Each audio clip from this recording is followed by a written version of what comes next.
নমস্কার বন্ধুরা, welcome to Priyanka রান্নাবান্না।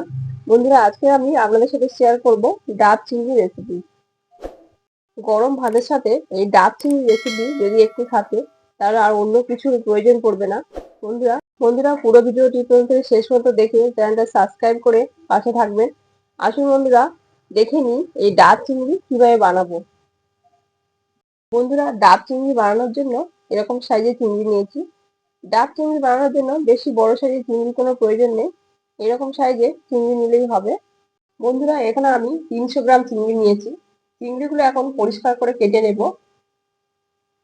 পরিষ্কার করে ধুয়ে কেটে নেব। এরকম সাইজের চিংড়ি নিয়েছি, আপনারা এরকম সাইজের চিংড়ি নিয়ে নেবেন। চিংড়িগুলো পরিষ্কার করে কেটে ফিরে এলাম।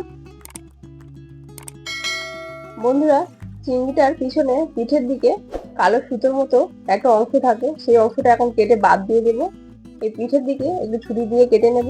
আর কালো সুতোর মতো যে অংশটা দেখুন বন্ধুরা, এরকম কালো সুতোর মতো একটা অংশ থাকে চিংড়ির পিঠের দিকে, সেই অংশটা বের করে ফেলে দেব। এই অংশটা আপনারা অবশ্যই বের করে নেবেন। এভাবে সবগুলো চিংড়ি পিঠের দিকে কালো সুতোর মতো অংশটা বের করে ফেলে দেব। দেখুন বন্ধুরা, এরকম কালো সুতোর মতো একটা অংশ থাকে, এটা অবশ্যই বের করে নেবেন। চিংড়িটা এখন ম্যারিনেট করব। তার জন্য দিয়ে দেব লবণ হাফ চামচ, দিয়ে দেব হলুদের গুঁড়ো,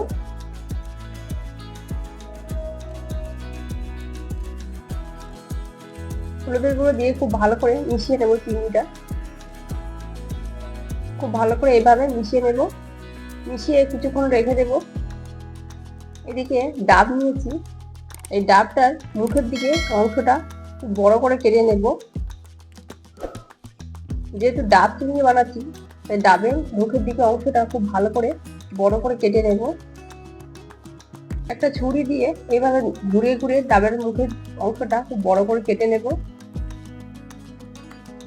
দেখুন বন্ধুরা, এখানে আমি দুটো ডাব নিয়েছি।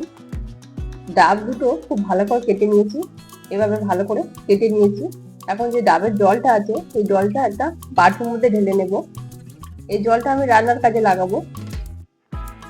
পুরো জলটা একটা বাটির মধ্যে ঢেলে নিলাম। ডাবের মধ্যে হালকা শাঁস হয়েছে, এরকম হালকা শাঁস হওয়া ডাব আপনারা অবশ্যই নেবেন। শাঁসগুলো এখন একটা বাটির মধ্যে ঢেলে নেব।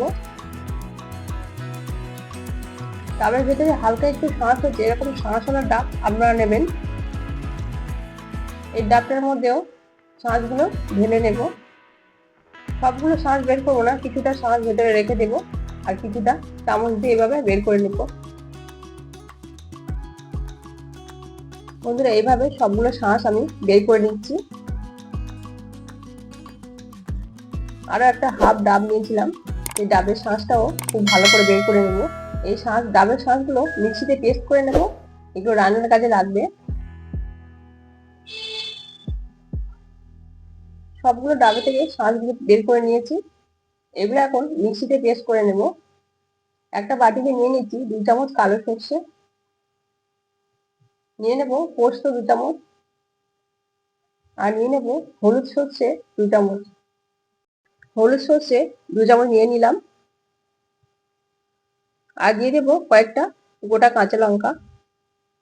সবগুলো এখন মিক্সিতে পেস্ট করে নেব। ডাবের জলটা দিয়ে কিছুক্ষণ ভিজিয়ে রাখবো। ডাবের জলটা রান্নার কাজে লাগবে। এখানে কিছুটা নারকেল কুড়ি নিয়েছি, নারকেল কুড়িগুলো একটা কাপড়ের মধ্যে ঢেলে নিয়েছি। এখন চেপে চেপে নারকেলের দুধটা বের করে নেব। এবার খুব ভালো করে চেপে চেপে নারকেল থেকে দুধটা বের করে নেব। দেখুন বন্ধুরা, কত সুন্দরভাবে নারকেলের দুধ আমি বের করে নিয়েছি। কড়াইতে তেল গরম করে নিয়েছি, এখন দিয়ে দেবো চিংড়ি মাছ। চিংড়ি মাছটা দিয়ে খুব ভালো করে উল্টে পাল্টে ভেজে নেব। এভাবে খুব ভালো করে নেড়ে চেড়ে চিংড়ি মাছটা দিয়ে খুব ভালো করে ভেজে নেব। কিছুক্ষণ পরে দেখুন চিংড়ি মাছটা ভাজা হয়ে গেছে, একটা প্লেটের মধ্যে তুলে নিচ্ছি। সবগুলো চিংড়ি মাছ প্লেটের মধ্যে তুলে নিয়েছি। কড়াইতে তেল গরম করে নিয়েছি, এখন দিয়ে দেবো 1 চামচ গোটা জিরে, দিয়ে দেবো নারকেল কুড়ি, যে নারকেলের দুধটা বের করেছিলাম সেই নারকেল কুড়ি অল্প কিছুটা দিয়ে দিলাম। দিয়ে দেবো পেঁয়াজ বাটা, পেঁয়াজ আমি মিক্সিতে পেস্ট করে রেখেছিলাম, সেই পেঁয়াজ বাটা দিয়ে দিলাম। দিয়ে ভালো করে কিছুক্ষণ পেঁয়াজটা গোল্ডেন ব্রাউন করে ভেজে নেব। এখন দিয়ে দেবো আদা রসুন বাটা। আদা রসুন বাটা দিয়ে খুব ভালো করে মিশিয়ে এবার নেড়ে চেড়ে কিছুক্ষণ কষিয়ে নেব। বাটিটা দিয়ে একটু সামান্য জল দিয়ে দেবো। জলটা দিয়ে আবারও ভালো করে মিশিয়ে কিছুক্ষণ আদা রসুন আর পেঁয়াজটা কষিয়ে নেব। যতক্ষণ না কাঁচা গন্ধটা যাচ্ছে ততক্ষণ ভালো করে কষিয়ে নেব। এখন দিয়ে দেবো হলুদের গুঁড়ো, সামান্য একটু লবণ 1/2 চামচ। খুব ভালো করে মিশিয়ে নেব। মিশিয়ে কিছুক্ষণ রান্না করে নেব। এখন দিয়ে দেবো সর্ষে পোস্ত বাটা। সর্ষে পোস্ত দিয়ে আবারও মিশিয়ে কিছুক্ষণ নাড়াচাড়া করে নেব। এখন দিয়ে দেবো নারকেলের দুধ। বন্ধুরা, হাতের কাছে যদি নারকেলের দুধ না থাকে তাহলে আপনারা ফ্রেশ ক্রিম দিতে পারেন। দিয়ে খুব ভালো করে মিশিয়ে নেব। নারকেলের দুধটা দিলে এই গ্রেভির স্বাদটা খুব সুন্দর হয় আর টেস্টটা খুব অন্যরকম হয়। এভাবে খুব ভালো করে মিশিয়ে নেব কিছুক্ষণ। এখন সামান্য একটু জল দিয়ে দেব। মশলাগুলোর সাথে জলটা খুব ভালো করে মিশিয়ে নেব। মিশিয়ে 2 মিনিট লো ফ্লেমে রেখে দেব। কিছুক্ষণ পরে ঝোলটা যখন ফুটতে শুরু করবে তখন এখানে দিয়ে দেবো চিংড়ি মাছ ভাজা। চিংড়ি মাছটা দিয়ে একটু নাড়াচাড়া করে গ্যাসের ফ্লেমটা বন্ধ করে দেব। স্বাদের ব্যালেন্সের জন্য 1 চামচ চিনি দিয়ে দেব। চিনিটা দিয়ে খুব ভালো করে মিশিয়ে নেব গ্রেভির সাথে। বন্ধুরা, এখন ডাব দুটোর মধ্যে চিংড়িতে গ্রেভিটা ভরে নেব। বন্ধুরা, এইভাবে পুরো গ্রেভিটা ডাব দুটোর মধ্যে ভরে নেব। ওপর থেকে একটু মালাই ছড়িয়ে দেব। যে শাঁসগুলো মিক্সিতে পেস্ট করে রেখেছিলাম সেই পেস্টটা ওপর থেকে একটু দিয়ে দিলাম। আবার একটু গ্রেভি দিয়ে দেবো, আবার একটু মালাই দিয়ে দেবো। যে শাঁসটা মিক্সিতে পেস্ট করে রেখেছিলাম সেটা ওপর থেকে দিয়ে দেবো। কিছুটা মালাই দিয়ে দেবো, আবারও গ্রেভি দিয়ে দেবো। এভাবে পুরো ডাব দুটোর মধ্যে পুরো গ্রেভিটা ভরে নেব। আর একটু মালাই দিয়ে দেবো উপর থেকে। উপর থেকে একটু মালাই ছড়িয়ে দিলাম। ডাব দুটোর মধ্যে পুরো গ্রেভিটা ভরে নিয়েছি। এখানে আমি আটা মেখে রেখেছিলাম, আটা দিয়ে মুখ দুটো সিল করে দেব।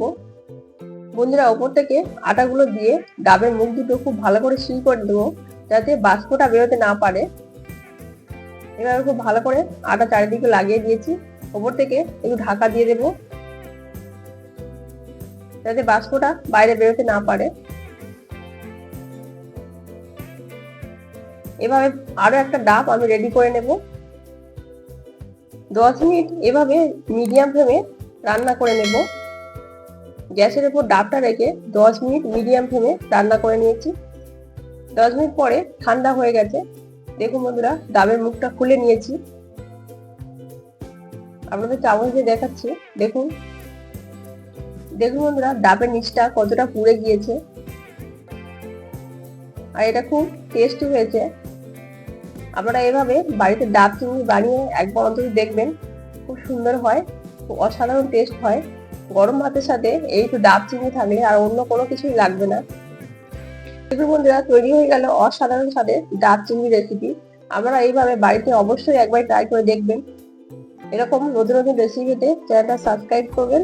আবার হাজির হবো নতুন কোনো রেসিপি নিয়ে। বন্ধুরা, এই ডাব চিংড়ি কেমন লাগলো কমেন্ট করে আমাকে অবশ্যই জানাবেন। দেখুন বন্ধুরা, কত সুন্দর হয়েছে ডাব চিংড়িটা। আমরা দেখাচ্ছি কত সুন্দর হয়েছে, অসাধারণ স্বাদ, খুব দারুণ টেস্টি। বন্ধুরা, আবার হাজির হবো নতুন কোনো রেসিপি নিয়ে। আপনারা সবাই ভালো থাকবেন, সুস্থ থাকবেন। ধন্যবাদ।